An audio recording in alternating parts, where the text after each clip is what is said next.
Welcome to அறம் TNPSC academy. Myself Manoharan. இன்னைக்கு இந்த வீடியோ என்ன பார்க்க போறோம் அப்படின்னா, தமிழ்நாடு அரசினுடைய ஸ்டேட் பிளானிங் கமிஷன், அதாவது மாநில திட்டக்குழு.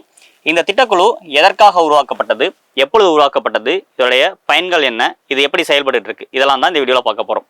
ஸோ தமிழ்நாட்டினுடைய திட்டக்குழு பார்த்தோம் அப்படின்னா எப்போ உருவாக்கப்பட்டதுன்னா 1971ஆம் ஆண்டு தமிழ்நாடு அரசால எதை நோக்கமாக கொண்டு அப்படின்னா, மாநிலத்தினுடைய ஒட்டுமொத்த growth டெவலப்மெண்ட், அதாவது ஒட்டுமொத்த வளர்ச்சி மற்றும் மேம்பாட்டை நோக்கமாக கொண்டு உருவாக்கப்பட்டதான் இந்த பிளானிங் கமிஷன். 1971ஆம் ஆண்டு உருவாக்கப்படும் பொழுது இந்த பிளானிங் கமிஷன் என்ன மாதிரி வேலை பார்க்கணும், எதெல்லாம் செய்யணுங்கிறத கிளியராக கொடுத்துட்டாங்க. ஸோ அதை பேஸ் பண்ணி பார்த்தீங்க அப்படின்னா, எவிடன்ஸ் பேஸ்டு பாலிசி, அதாவது ஆதாரங்கள் அடிப்படையிலான திட்டங்களை தான் அரசிற்கு இவங்க கொடுப்பாங்க. ஓகேங்களா? அதை தாண்டி இவங்களோட முக்கியமான விஷயம் எதை நோக்கி இருக்கும் அப்படின்னா, development, economic growth, social welfare and innovation, அதாவது பொருளாதார வளர்ச்சி, மேம்பாடு, சமூக முன்னேற்றம், புத்தாக்க நிறுவனங்களை உருவாக்குவது, இதெல்லாம் தான் இவங்களுடைய முதன்மை நோக்கமாக இருக்கும். இந்த பிளானிங் கமிஷனை பொறுத்த வரைக்கும் முக்கியமான 3 விஷயங்கள் இருக்கு. ஓகேங்களா?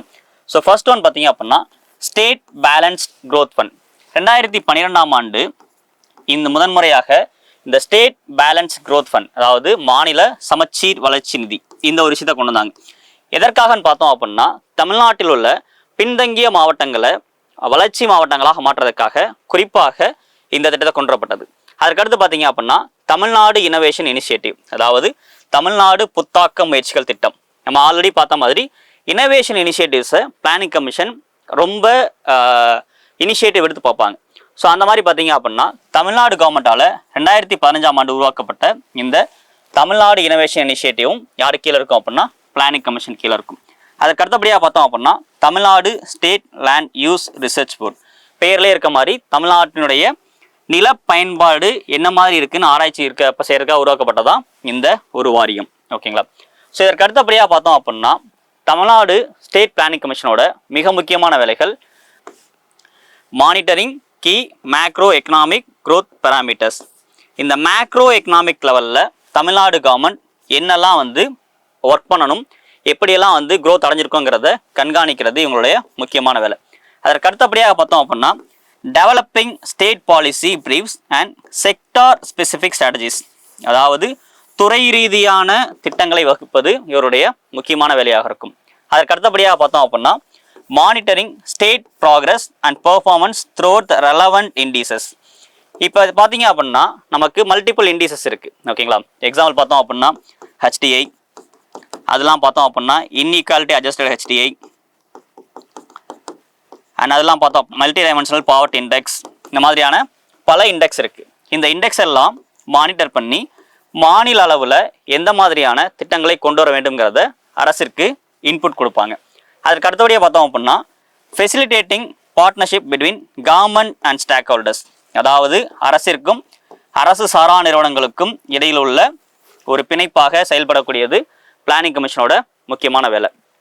அதற்கு அடுத்தபடியாக பார்த்தோம் அப்படின்னா, strengthening and fostering the existing innovation knowledge ecosystem in the state and the new innovation systems, அதாவது ஏற்கனவே இருக்கக்கூடிய திட்டங்களையும் புதிதாக வரக்கூடிய புத்தாக்க திட்டங்களையும் அரசின் கவனத்திற்கு கொண்டு வருவது இவருடைய மிக முக்கியமான வேலை. ஓகேங்களா?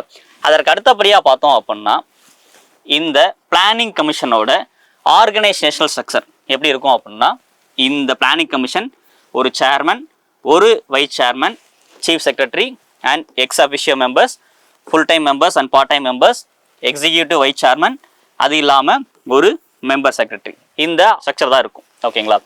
ஸோ இது பார்த்தீங்க அப்படின்னா, நம்ம ஆல்ரெடி பார்த்த மாதிரி தலைவர், அதாவது சேர்மன் யார் இருப்பாங்க அப்படின்னா, மாநிலத்தினுடைய சீஃப் மினிஸ்டர் தான் இந்த பிளானிங் கமிஷனோட எக்ஸ் அஃபிஷியோ சேர்மனாக இருப்பாங்க. அதற்கு அடுத்தபடியாக பார்த்தீங்க அப்படின்னா, அலுவல் சாரா துணைத் தலைவர், அதாவது எக்ஸ் அஃபிஷியோ வைஸ் சேர்மன் யார் இருப்பான்னு பார்த்தோம் அப்படின்னா, deputy chief minister of the state, தமிழ்நாட்டினுடைய துணை முதல்வர் இந்த பொறுப்பை எடுத்துப்பாங்க. அதற்கு அடுத்தபடியாக சீஃப் செக்ரட்டரி சொல்லக்கூடிய தலைமைச் செயலாளர் இதற்கு கீழே இருப்பாங்க. அதற்கு அடுத்தபடியாக பார்த்தீங்க அப்படின்னா 2 பேர் இருப்பாங்க, எக்ஸ் அஃபிஷியோ மெம்பர்ஸ், அதாவது அலுவல் சாரா உறுப்பினர்கள்.